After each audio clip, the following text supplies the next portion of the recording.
Vertical positioning is key, everyone.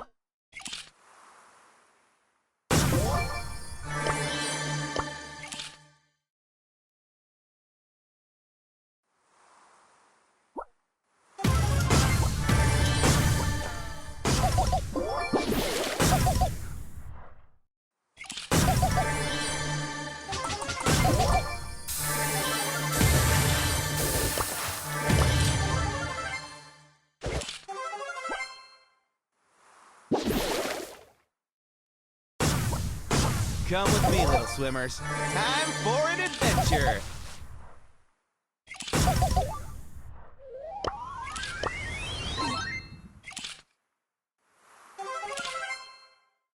Need to get better at min-maxing.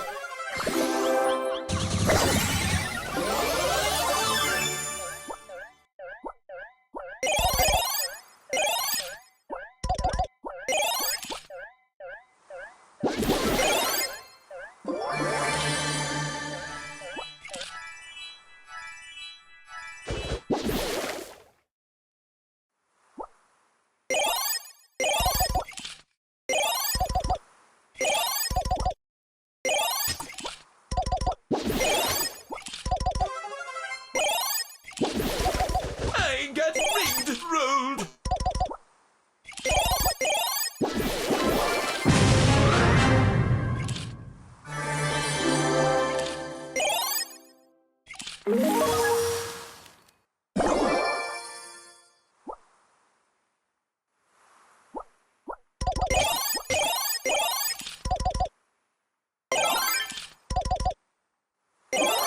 You clearly forgot to read subsection 37 of Rule 749.